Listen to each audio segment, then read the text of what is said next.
So No, we appreciate you having you here. We're very excited, and yes, you are free to begin. all right, so just so you what happened? All right, so tell me formally, when do I start? Is everything? Am I live? You are live. I'm just going to do a brief introduction, and then we can get started. Sounds good. Okay. All right, everyone. So I hope you are back with us. We are very excited to have gotten Professor CARBADO to come and speak with us today on he is so well known and is a beloved professor at everywhere he's been. He teaches constitutional criminal procedure, con law, critical race theory, and criminal adjudication. He has numerous teaching awards. He's been elected the Professor of the Year by the UCLA School of Law, classes of 2000 and 2005.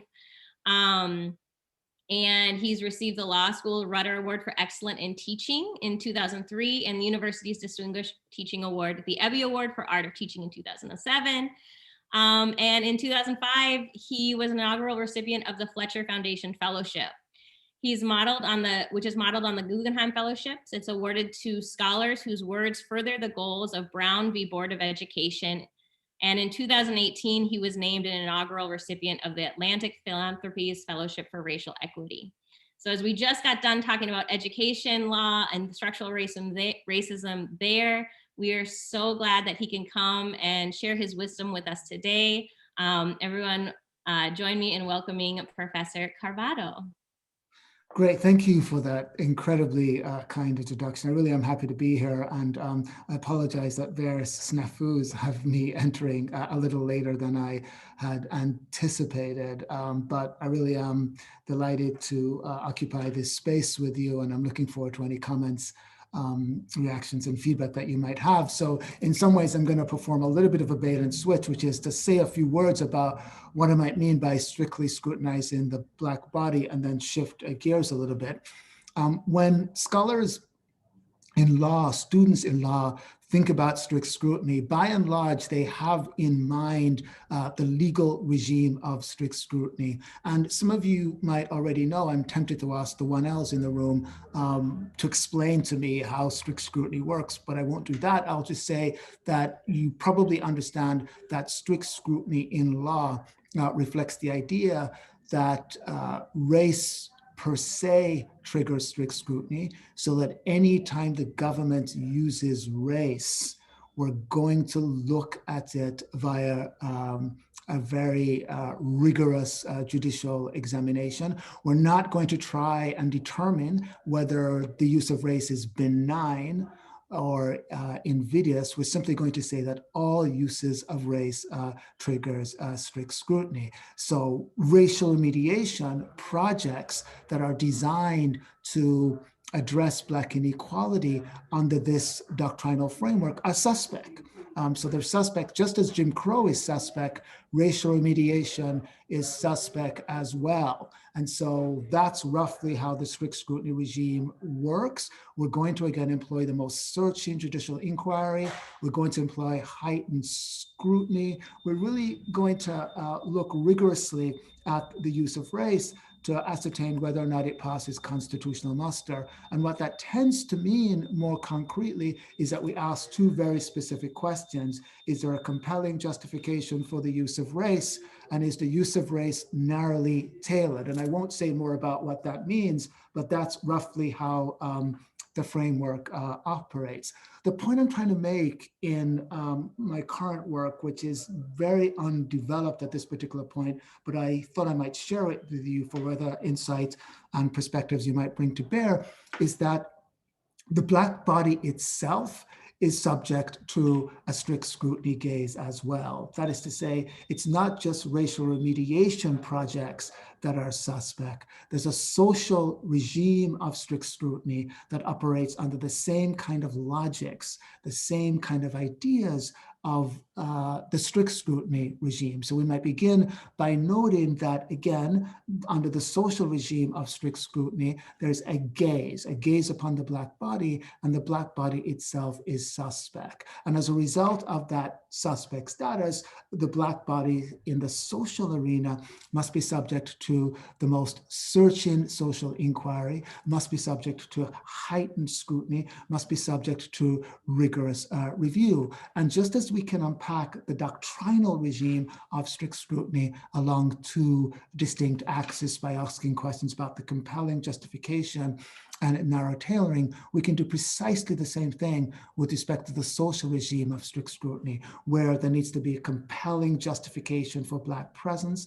The assumption is that we're not supposed to be wherever we are, thus we're strictly scrutinized entering our homes, strictly scrutinized jogging in our neighborhoods, strictly scrutinized parenting our kids, strictly scrutinized studying in libraries, strictly scrutinized taking public transportation, strictly scrutinized across multiple dimensions of social life. And there's a narrow tailoring dimension to this as well, which is to say we're supposed to narrowly tailor what we say, narrowly tailor how we say it, narrowly tailor to whom we speak, and narrowly tailor the very performance and management of our identity so that our race becomes nothing more than skin color and should operate as just one factor among many in the way in which we might iterate who we are. So there's more that one could say about how this disciplinary regime works, but it seems to me that there's something to the idea of a social regime in social life. So if one thinks about the combined effect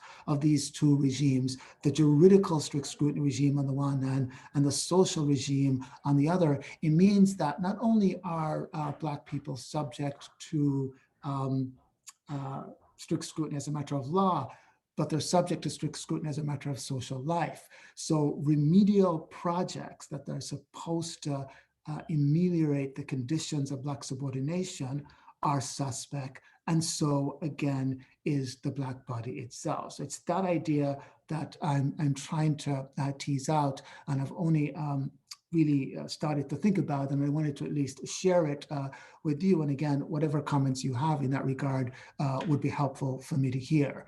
But what I want to do now is just pivot a little bit, because I know that the central question that we're trying to take up over this day is a question about structural racism in the law. And many of you understand that when people talk about structural racism, I mean, some people are immediately resistant to the idea. Others are like, well, what might that possibly mean? Can we articulate it with some level of specificity? So I want to try and engage in that project. I know that the conversations today have done an awful lot of productive work in specific doctrinal contexts. So I want to try and build on those very important efforts. So here's the precise roadmap that I mean to follow. So first I'll say something about what it might mean to think structurally. Is there a sensibility that one can bring to bear on this? And many of you don't know me well enough to know that, I think in terms of visual imagery. So I'll try to share some images that I think help to capture a particular sensibility. Then I'll talk about racial accumulation, which is a particular way of understanding what structural inequality might be, and then ask, where's the law in all of this? We are, after all, staging this particular event from a law school context. So what's law got to do with it, to borrow a line from Tina Turner and play around with it, and then think about what all of this might mean with respect to policing, should we have time. So let's start with the thinking structurally. So I've been working with the African American Policy Forum for quite some time. It's a think tank that my colleague Kimberly Crenshaw and Luke Harris put together over 2 decades ago. And when we give presentations on race, we try to engender a sensibility about structural racialism by playing around with certain images that I continue to doctor up in a particular kind of way. So I'm asking you to think about cows, and already you might say I've gone too far because I'm talking about structural racism, and there's a picture of cows, not people.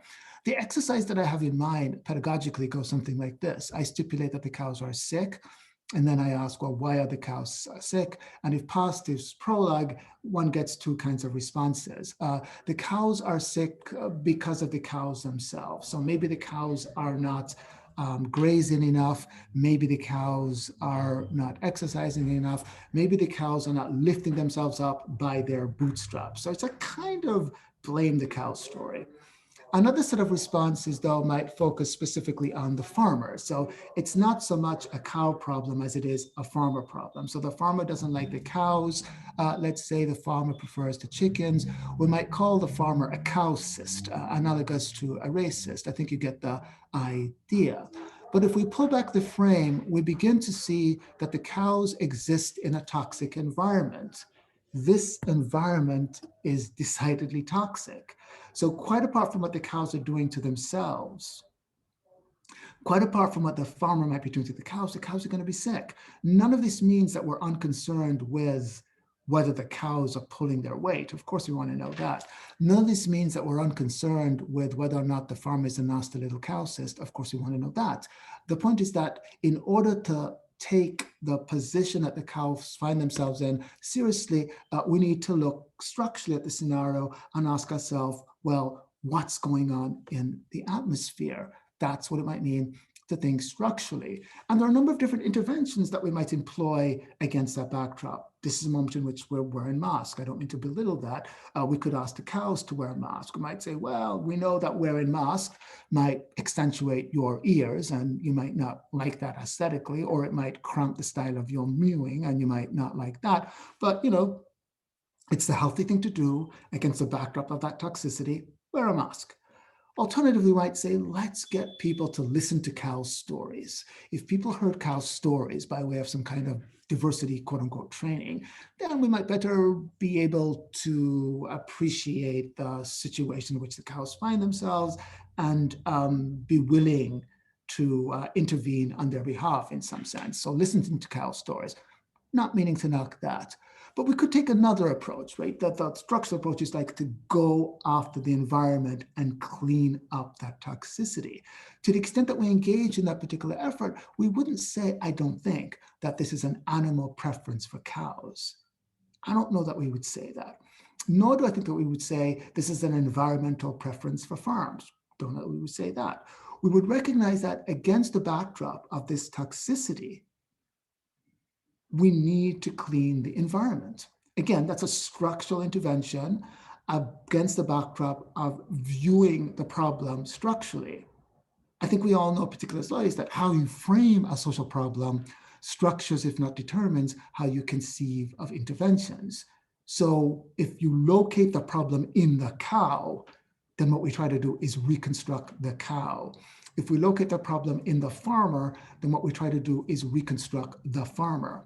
If we locate the problem in the environment, then what we try to do is reconstruct the environment. So the entailment of the intervention turns on how we frame the problem to begin with. And again, this is just a way of saying, think structurally. So we can be slightly less abstract about the matter, it seems to me, by introducing the concept of racial accumulation.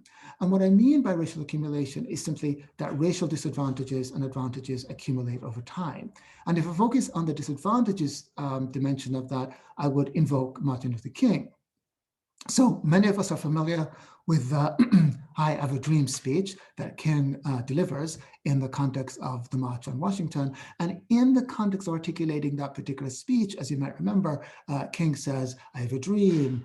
Just imagine that I sound like King. I sound nothing like King. I don't have his rhetorical elegance, but just stay with me. I have a dream that one day our kids will hold hands in interracial harmony. I have a dream that one day we'll be judged by the content of our character, not the color of our skin. We're all familiar with those particular lines, it seems to me. We might be less familiar with a line that King articulates that says something like, Black people have come to the nation's capital to cash a check that typically comes back marked insufficient funds. So what King has in mind is a moment like this.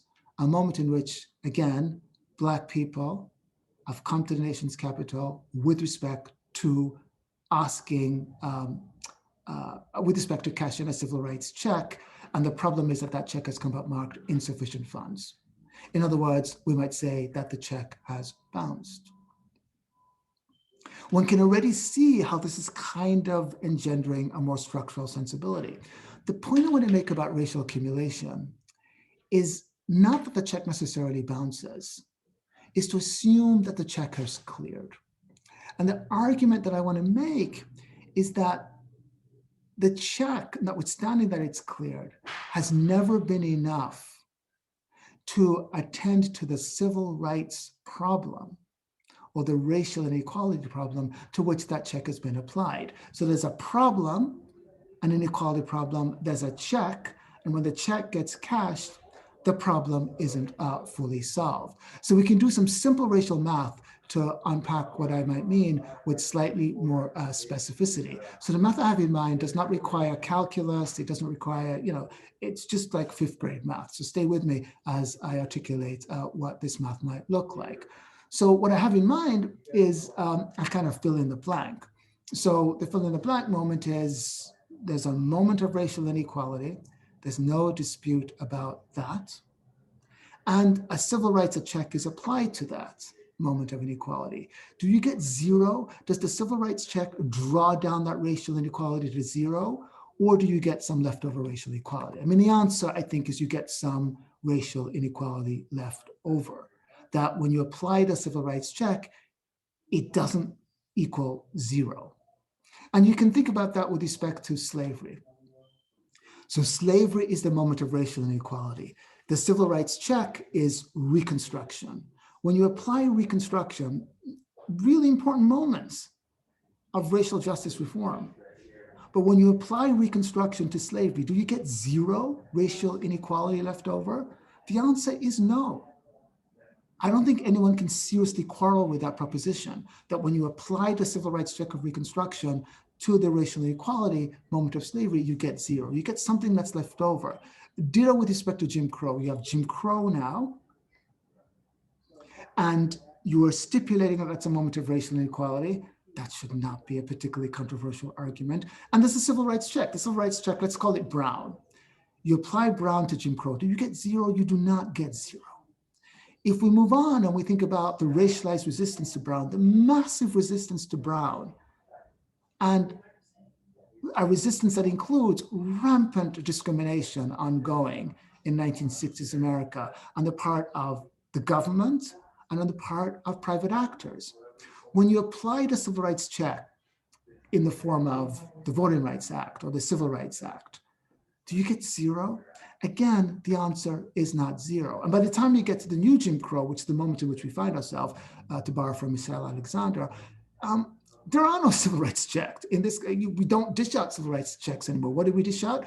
We dish out a particular form of anti-discrimination law that says, let's look for bad apple people. So bad apple police officers, bad apple prosecutors, bad apple discriminators, intentional racists. That's roughly what we do.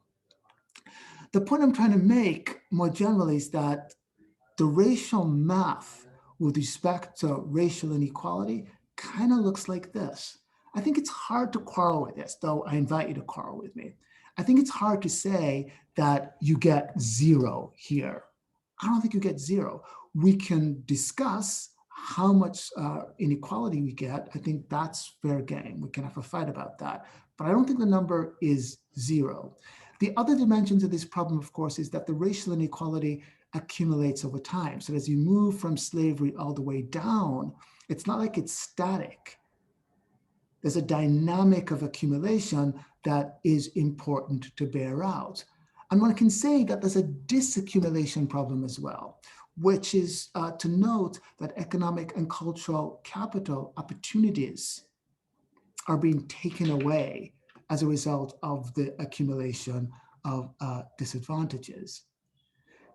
A significant point to note with respect to this accumulation problem, it seems to me, is that we're not just talking about, at the end of the day, the economic and social accumulation of disadvantage. We're also talking about discursive understandings. And another way to think about that is that social meanings of race that are sedimenting and accumulated over time as well. So we could think about notions of inferiority as just one particular way to capture that observation. And there is this study, social psychologists have been demonstrating how social meanings of race do get instantiated and interact with our cognitive processes. So this particular study was conducted by one of my co-authors several years ago, but I think it's a powerful study. Some of you are familiar with it, presumably. It's a study that wanted to try and demonstrate whether part of the social meanings of race that's been sedimented, that has accumulated over time, that's racially accumulated over time, is an association between Blackness and crime and Blackness. And the way the experimenters endeavored to pursue that empirical investigation was to have participants in the experiment be primed with white male faces, black male faces, or no faces at all. So the basic idea is this: you're sitting in front of your computer screen as you are now, as we've been doing a lot of in this pandemic context, spending way too much time in front of computers, and I'm compounding that problem by yapping at you in front of a computer. And so you don't know that you've been exposed to a black male face or a white male face. You don't know, because the images come in and out too quickly for you to discern. So social psychologists are sneaky in that regard. So as a participant in this experiment, what you're required to do is identify different kinds of objects. And there are two kinds of objects about which we're concerned in this context. So one kind of object is a crime-relevant object. Another kind of object is a crime-irrelevant object. So the crime-relevant object here is the handcuffed, and the crime-irrelevant object is the iron. And I always have to explain again to my students, this is an iron. It's not some prehistoric thing. It's useful if you don't want to enter the world crushed up. Right, so these are the two kinds of objects. And you might say, well, I know these objects. I'm not your students. I know our iron.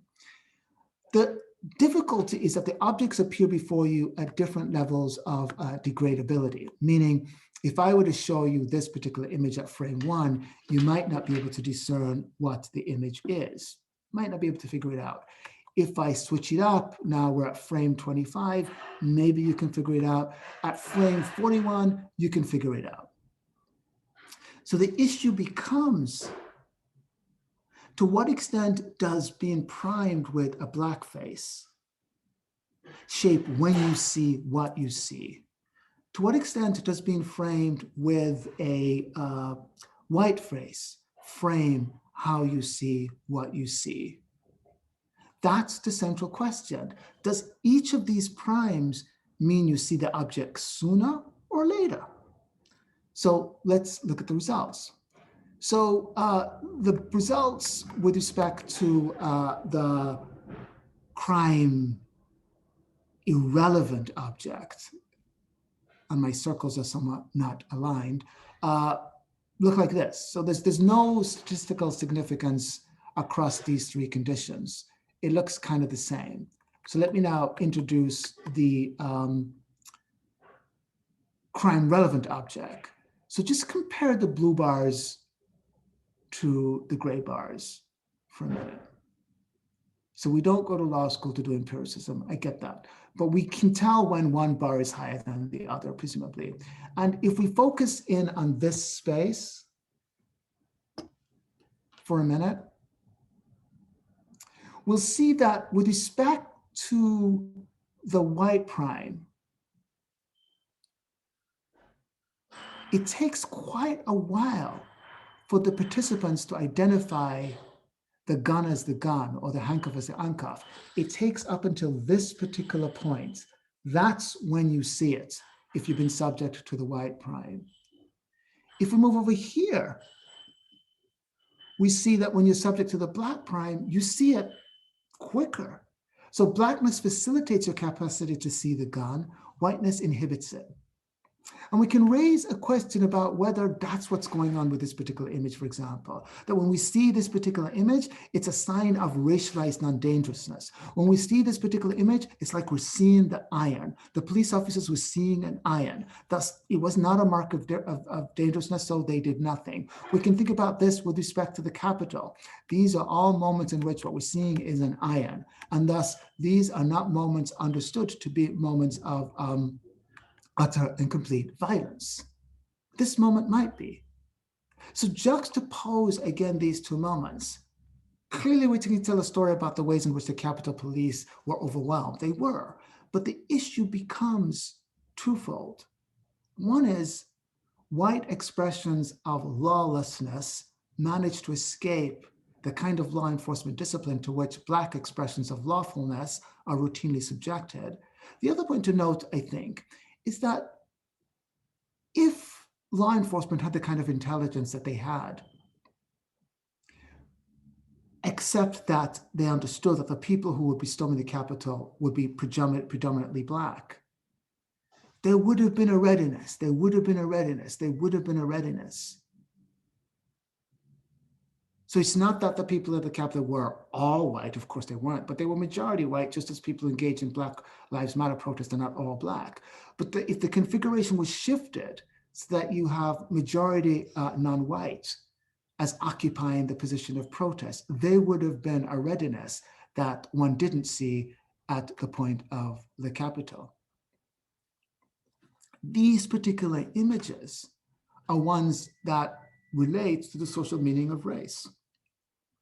And it's hard to look at these images and not ask, why does this kid feel the need to put hands up in the air? Negotiating a kind of near-death positionality. What does it mean to live one's life knowing that that's a possibility at this particular age? And if we focus now on the Black prime, we can say, look, we have examples where we know that what we're seeing is the handcuff on the gun, is the handcuff on the gun, is the handcuff of the gun. So that empirical study, it's located in a narrow context of trying to see what's going on cognitively, but it bespeaks broader social practices, which is again an indication that the discursive understandings of Black people is part of what accumulates, racially accumulates over time and gets sedimented. And social psychology is just one disciplinary register in which we can capture that particular idea. The other thing I want to note is the role law plays in this. So part of the reason why disadvantage accumulates over time is that the legal intervention is typically in the form of an injunction, meaning let's end slavery, but there's no redistribution. It's let's end Jim Crow, but there's no redistribution. Let's end intentional discrimination, but there's no redistribution. So there's never a moment in which you're really doing the work of attending to the extant inequality that the prior regime produced. You can't just stop slavery and say, carry on now. But that's precisely the expectation that was articulated in law. So if I show you this particular frame, when a man has emerged from slavery and by the aid of beneficent legislation, shaken off the inseparable concomitants of that state, there must be some stage in the progress of his elevation where he takes the rank of a mere citizen and ceases to be the special favorites of the law. This quote was articulated in the 1880s in the context of the civil rights cases, where the question is, can Congress pass legislation that reaches private discrimination? And the court is saying, look, the shackles have been removed. Go on and live your life and stop being the special favorites of the law. Stop asking for a handout, essentially. Slavery is ended. We've put that injunction in place. Footnote, one can ask whether slavery was being continued by another means, but let's just leave that as footnote and not let it be text and take seriously the court's argument that what you did here was end slavery by way of an injunction. There is no redistribution. There is no leveling of the playing field at that particular moment. What you see instead is that demands to even stop ongoing discrimination, let alone distribution, just stop discriminating, will you? That in and of itself, that call for another injunction is met with, you're asking for a handout, you're asking for a preference. There are some other features about law that structuralizes racial inequality because, again, There's remainder racial equality, as I've suggested, by the racial math that gets sedimented, that gets met with an injunction, not redistribution of any sort that levels the playing field. And there are other ways in which law is doing work. So one thing we just have to remember, all the ways in which law legalizes racism. It's hard to say that slavery wasn't legalized. It's hard to say that dispossession of indigenous land and the genocide, that wasn't legalized. It's hard to say that Chinese exclusion wasn't legalized. It's hard to say that naturalization law that says you needed to be white to be naturalized, and then it was modified in the context of Reconstruction to say that African nativity could be a basis for naturalization as well. It's hard to say that that wasn't the legalization of racism. It's hard to say that Jim Crow wasn't the legalization of racism. It's hard to say that internment wasn't the legalization of racism. It's hard to say that the de facto racial segregation is not legalized racism. It's hard to say that societal discrimination, when the court says we're not going to deal with it, that's not legalized racial segregation. So these are all moments in which, you can't get at racial disparities.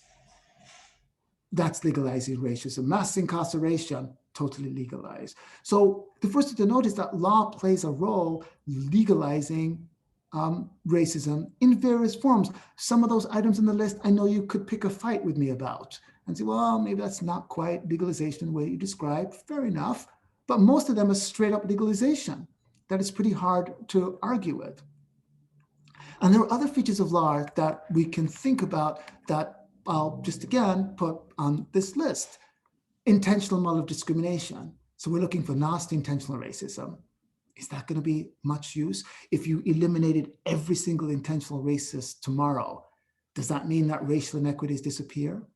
The fact that the Supreme Court says that societal discrimination is too amorphous to have constitutional legibility. The fact that you don't get to do much, as I've said, with a disparate impact. The fact that racial remediation has long been articulated as a racial preference. Go back to that quote that I mentioned. So it's not like the idea of affirmative action, for example, as a racial preference is a new idea. That idea was articulated as early as the 1800s when there are efforts to say, stop discriminating on the basis of race. The fact that equal protection law reflects the idea that taking any race into account is the same thing. I don't care what your view is about, say, affirmative action. It seems prima facie wrong to say that that is the same as internment. You might say affirmative action is bad policy and we shouldn't do it, but that shouldn't be articulated on the ground that that is the same thing as Jim Crow, that that is the same thing as internment, for example. And intersectionality, I mean, it has some traction, but not nearly as much traction as it should. And finally, the very way in which we conceptualize race is impoverished. And if we conceptualize race in a narrow way, then our understanding of discrimination on the basis of race is going to be similarly narrowed. So these are all just some of the ways in which we might say there's a constitutional problem vis-a-vis racial inequality, which then asks the question, what would it mean to take we, the Black people, seriously, to sort of center Black lives in our constitutional imagination? And we could expand on that. What would it mean to center the experiences of Indigenous people in our constitutional imagination? Or what would it mean to center the consciousness of Latinx people? I mean, you can just add to the list. What would it mean to take these lives and these experiences more seriously? The only thing I want to say about policing, and then I'll stop, is that there's one particular constitutional provision that is designed to regulate police behavior on the ground. And it's the Fourth Amendment. There are other constitutional provisions that are at play, but Fourth Amendment is probably ground zero. It's the amendment that says we have a right to be free from unreasonable searches and seizures. You're all familiar with it, presumably. And it's an amendment that imposes supposedly constraints on the police.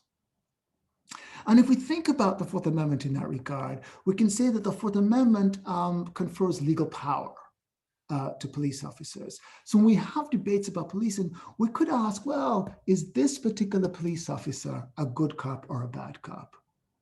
I don't think that's a really productive question to ask.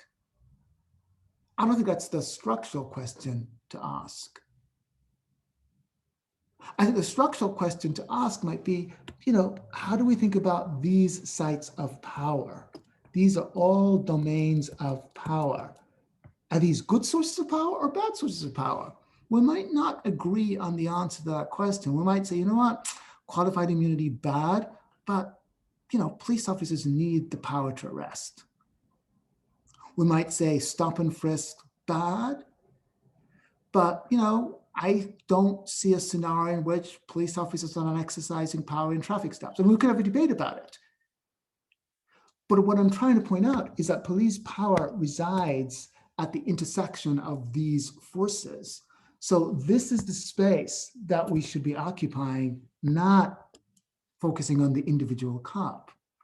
Whether an individual cop engaged in an individual act of violence against an individual Black person, there's a kind of good, bad cop narrative that then gets extended to ask, well, whether the Black person or whomever that subject might be was a good or bad person. Because if that person was bad, then maybe the cop is good for engaging in that violence. I think instead we should just ask ourselves, should we abolish qualified immunity? Should that go? How should we think about police power in that space? This space is governed by reasonable suspicion.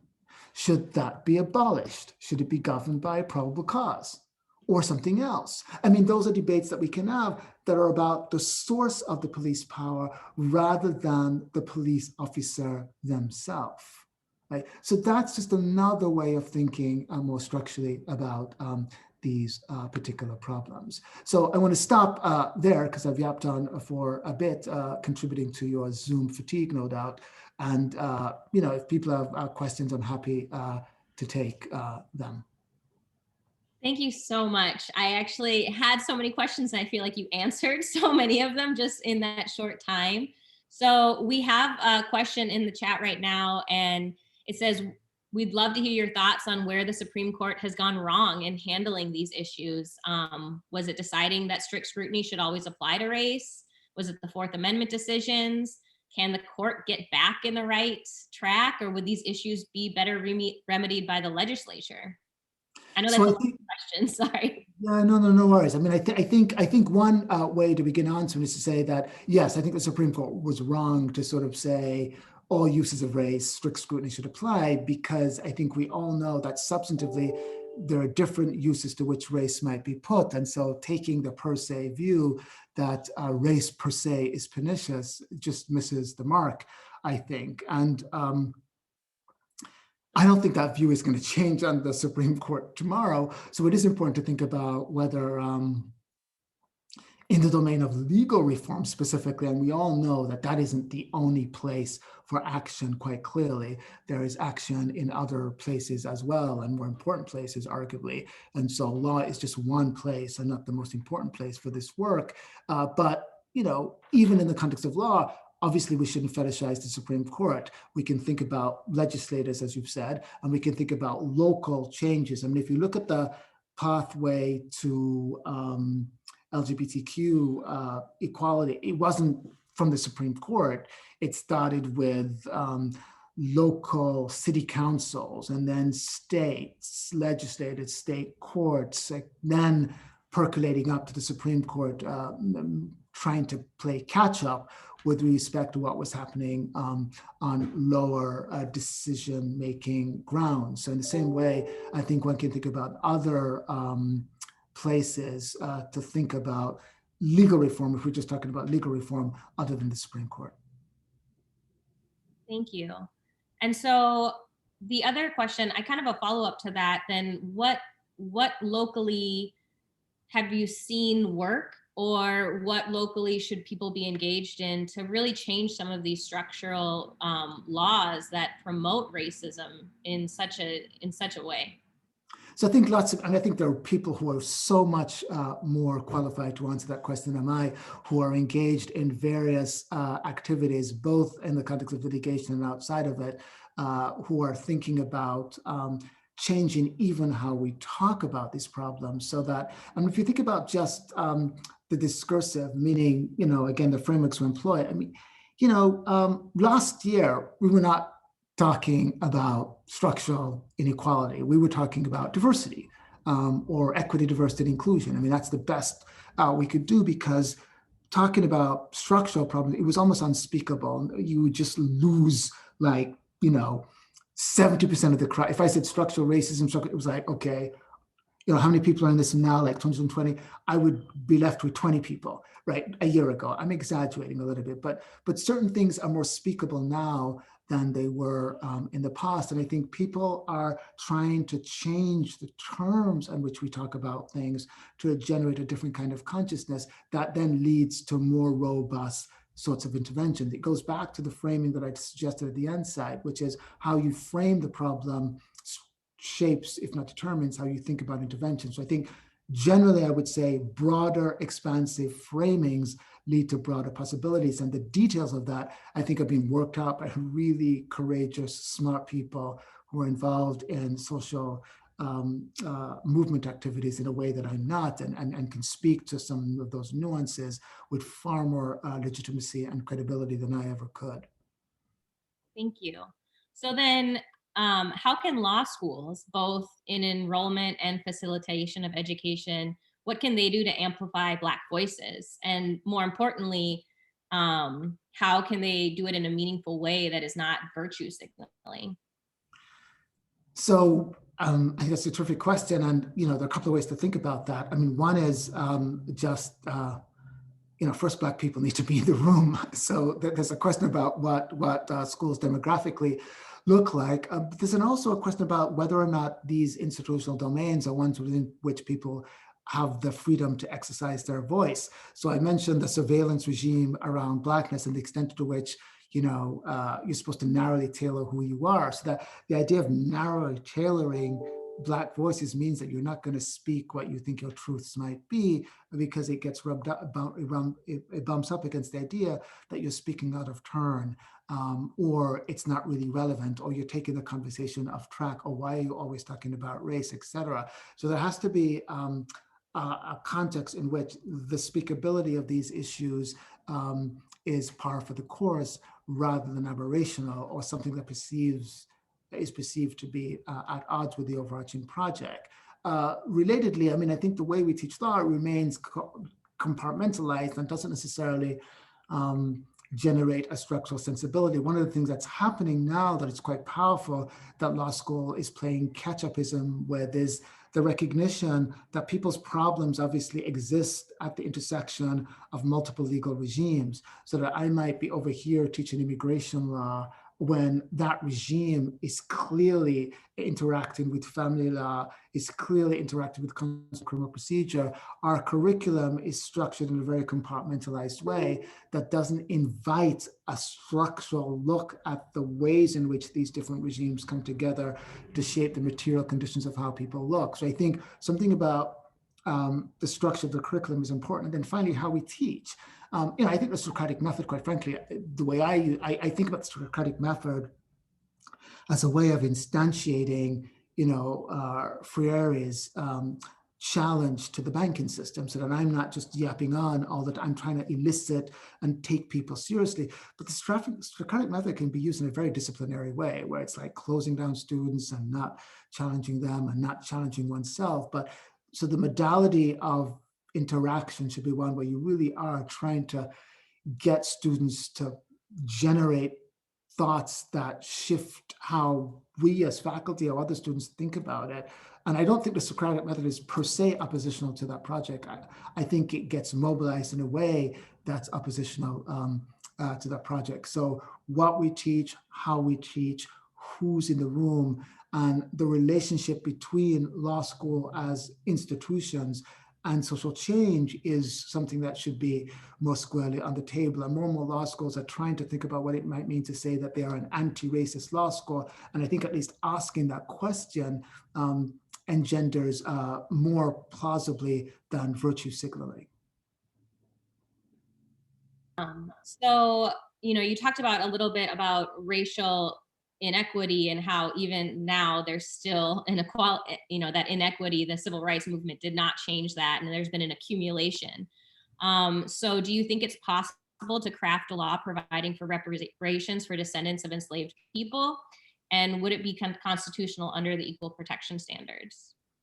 I'm going to punt on the last question and take up the first. The first question, we are having that conversation right now, and as I'm done here, we're having a conversation at UCLA that is about a bill that went through the state legislature that is essentially going to study what reparations might plausibly look like. It's not necessarily a commitment to a particular policy position, but at least to study what reparations might look like. And, other places are having this conversation as well. So the very moment in which we find ourselves, to go back to the point about speakability, I mean, the idea, again, 2 years ago that you would be having a conversation about reparations, I would say you're mad, that's never going to happen.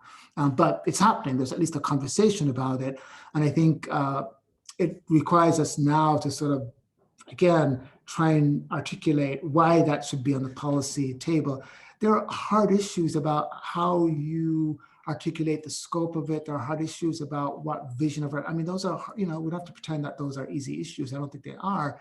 But the idea that it's not speakable, that somehow it's beyond the pale to say that we should be talking about it, strikes me as odd. So I'm glad that that issue is now something that we can talk about meaningfully as a remedy. And I will be trying to learn from other people, quite frankly, about what forms that might take. I mean, people have been talking about this for quite some time, and other people are steeped deeply in it. And I certainly want to learn more about what the possibilities for that particular remediation might be.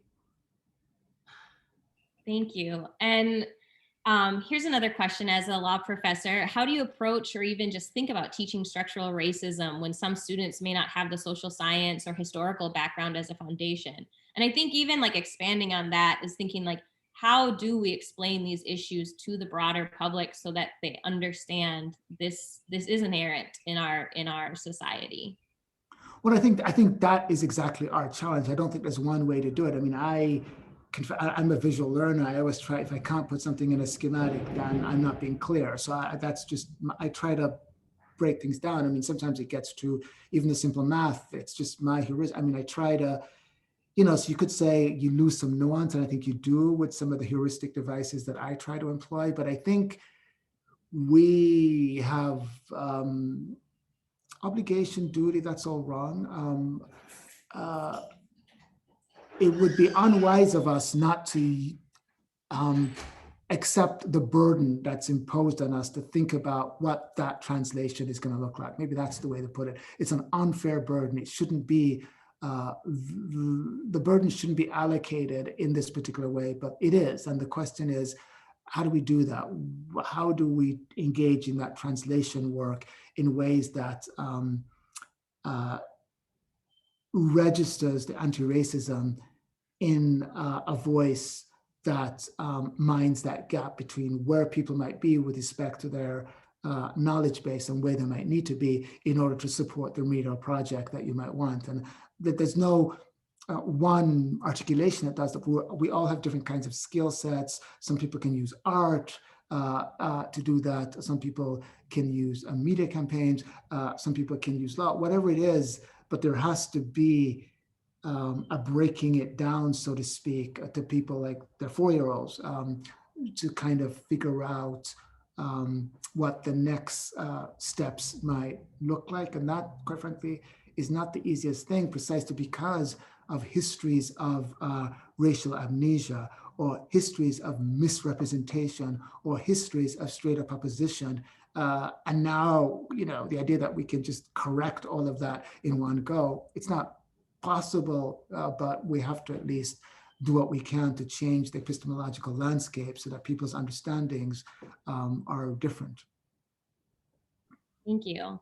So I have another question here from one of our attendees, and it says, going off your metaphor about cows, if restructuring the cow is engaging in respectability politics or bootstrap conversations, restructuring the farmer might be civil rights legislation, exposing white middle-class people to diversity, applying gang laws to white supremacist groups.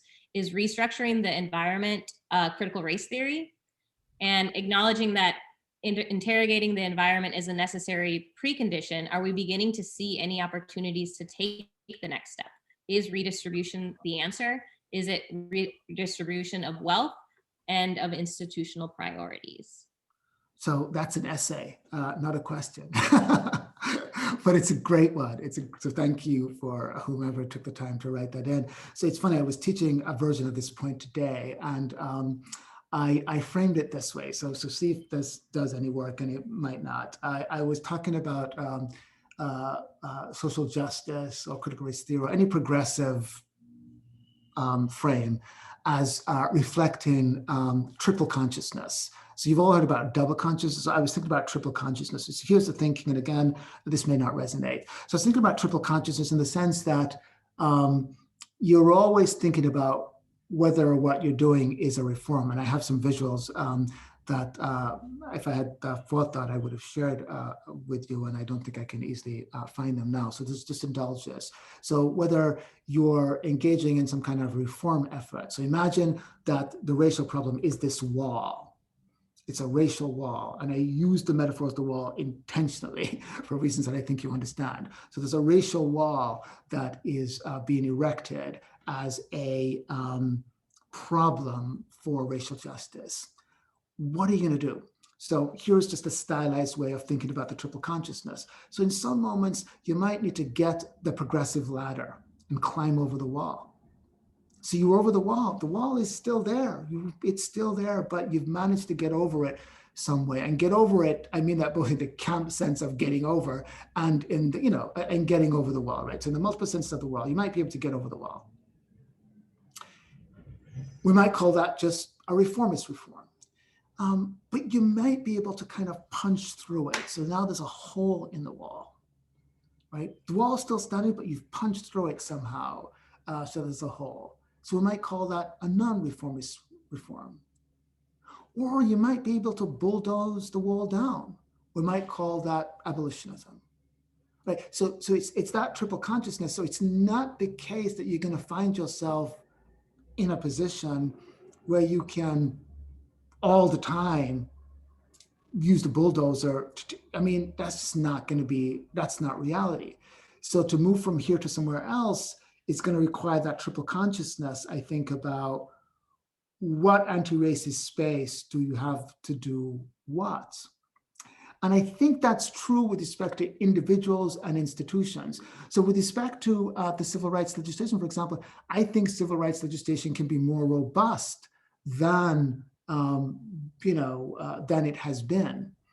And I think even individuals, I don't think reforming individuals has to be about respectability politics. I think all too often that's how that gets framed, particularly when it targets Black people. I think there's like, fix yourself. Why don't you fix yourself? Which is troubling in so many ways. I think we understand that. But I think across all forms of change, one can have this triple consciousness in mind and ask, what can we expect with respect to each of these? So if we think about like just a president as an individual who's acting, what can we expect that embodied leadership to do across these three domains of consciousness? What can we expect this institution to do across these three domains of consciousness? So anyway, it's not an idea that I fully worked out in my own head, and literally, in preparing for my class last night, I thought that this might be a way to sort of explain some of this to my students. Oh, thank you. So I have another question here from an attendee, and they're asking, is it possible that efforts to mitigate disparities in material conditions could negatively impact discursive attitudes and vice versa? Say it again, repeat the question, I missed it. So one more time. No Sorry. problem. Is it possible that efforts to mitigate disparities in material conditions can negatively impact discursive attitudes and vice versa? Yeah, I think the relationship between disparities and discursive attitude is a complex one. I mean, there's some studies that say, for example, that to the extent that you bring people's attention to existing disparities, so you'll say, look, we have a problem of incarceration, and the problem of incarceration is Black and brown bodies are overly represented in carceral sites. This is a problem.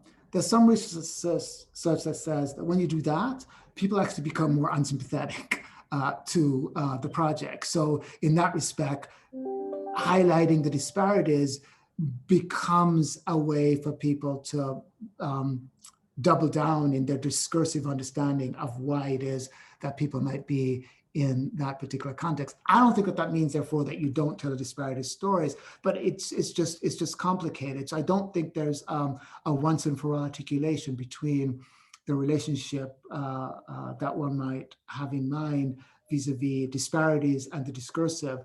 I definitely think they feed on each other in the sense that if people are incarcerated, it must be because they were up to no good. Why else would they be incarcerated?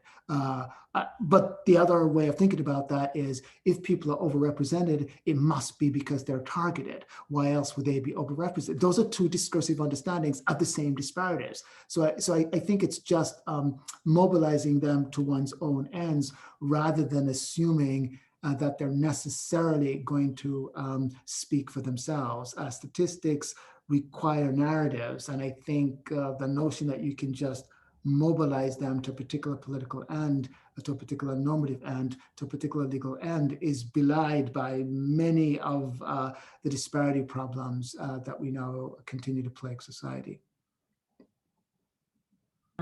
Thank you. So we've been having some wish list questions to our speakers, and here's a wish list. If you had the power to restructure the EPC doctrine, what changes would you make as it relates to race? So it's funny because I got asked a version of this question. I'm completely lost with respect to where I am in days and hours. So it might have been yesterday, or I think it was yesterday, in the context of a presentation. And I would, so Kimberly Crenshaw and I wrote a paper critiquing the way the tiers of scrutiny work. And our point was to say that the tiers of scrutiny, rational basis for, let's say, sexual orientation, intermediate scrutiny for, let's say, gender, and strict scrutiny for, let's say, race, completely reproduces the intersectional failure that intersectionality was intended to address. So what do you do with a person who's experiencing inequality across all of these domains? Do they pick their race? Do they pluck their gender? Do they pluck, to borrow from Audre Lorde? I mean, what you're asking people to kind of pluck this piece over that piece. And so my thinking is that, get rid of that tiers of scrutiny nonsense and simply ask, is the law in question effectuating subordination? Let's just ask that question. And if it is, it's a problem. If it's not a problem. And you're going to look carefully to see what's going on, but you're not going to fetishize these particular regimes as if they're doing that much work in terms of being neutral in their application. They're rather devices that end up evidencing a particular sensibility about what the government is doing more than anything else. So we want to really limit what happens with race, so we're going to always apply strict scrutiny. So there's a political project involved there that's going to make race suspicious as a basis for effectuating change. So I say scrap all of that and just ask a substantive question. Is this effectuating subordination? It could be class subordination. So I don't care if so because class is not suspect, then we don't care. We should care about class inequality. We should care about class marginalization. We should care about the long ways in which class has functioned in this society, and look hard at moments in which we're reproducing class inequality. And because of the way the strict scrutiny apparatus, we don't really do that because it's supposedly a suspect classification. So I should just abolish all of that and let's start over. If all of the Supreme Court justices just became Devon CARBADO's head, something like that move is what I think I would do. And unfortunately, I can take only one more question and then I have to check out. No, thank you. I really, really appreciate that. So I'm gonna end actually with, what anti-racist policy do you think is integral at this time to implement? We're at a new juncture with a new president, and some people are very hopeful, others not as much. And so what do you think needs to be done? What anti-racist policy would you implement if you were President CARBADO right now? That's a great question. I'm going to punt. I'm going to say that I think that social justice organizations are putting a lot of important policy agendas on the table that I'm not going to pick one, but I think the range of possibilities, including discussions about reparations, by the way, are making those interventionary possibilities more realizable than ever before. And I would want to not cramp the style of people who are pushing forward those initiatives by, again, necessarily picking one, but saying that the universe that they're offering is exactly the right universe of things that we ought to be considering. Thank you. Thank you. All right. Well, then I will not leave. I'm going to ask you one more then, because you punted a little bit. Has there ever been an anti-racist policy or law that you think actually helped stop structural racism in our country or lessen it in any way? So look, I mean, sometimes I have this fight with my students who are more critical of change than I am. So, people might say, well, ending slavery wasn't significant because it didn't deliver equality. And I would say, ending slavery was enormously important. I mean, slavery was a violent institution. And the fact that one day it wasn't exactly there in the same form that it was is more than not nothing. It was a profound shift in people's existential realities. Ending formal Jim Crow, that wasn't just not nothing, it was something meaningful. The point is that all of those were inadequate. So I wouldn't say that some of the quintessential moments to which we turn to mark progress were not progress. I would say that they just weren't enough, to go back to the metaphor of the cash check. So, and Reconstruction got killed before it even realized its own potential as Reconstruction. So it's not that I would say that those moments, the Civil Rights Act, the Voting Rights Act, they're important. If you think about the Voting Rights Act, for example, one of the reasons we know it was important is precisely because of systematic efforts to gut it and get around it and undermine it. So I don't think those were nothing moments. I just think that there weren't enough moments, and each of them were occasioned by radical retrenchment.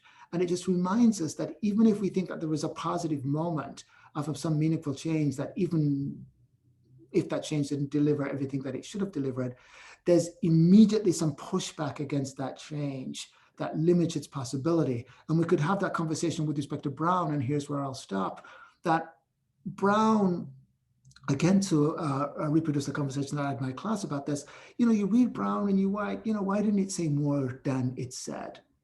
Could have said more, and indeed there's an entire literature on what Brown could have said, on the one hand. On the other hand, if you gave me Brown versus education, and I, again, have all the justices in my head, so I am deciding the issue, I could employ Brown to rule that de facto racial segregation is unconstitutional. There's enough in the opinion to do that work. The problem is that there isn't enough justices who want to stake out that particular doctrinal position. So it's not like you couldn't get there. You could get there, and not with some fanciful thinking. You could get there based on what Brown said. And so even as none of these moments were sufficient to the task of clearing the ground so that we have zero, that moment I've never seen, they were meaningful. They carried possibilities, and they've been systematically undermined at the same time. Wow. Well, I can thank you so much. I am sure I've been getting tweets and things and messages from friends that have really enjoyed your talk. And I just really thank you for taking this time to speak with us and share all of the wisdom that you have. Thank you. No, at all. It's my pleasure. Again, sorry I made the snafus, but it was great to be here with you, and you're a terrific moderator. So thanks for handling the queue in that way. And again, I wish I could, I know you're out there. I wish I could see you all, but thanks for tuning in. And hopefully there'll be a time where we'll be in the same room at the same time and not just in the same Zoom at the same time. So take care until then. Thank you very much. All right, everyone, we're going to have another little break until our third panel, which is the criminal justice. panel, and it's going to be amazing. So please stick around, go get a little lunch or snack, and we will be back at 2:10.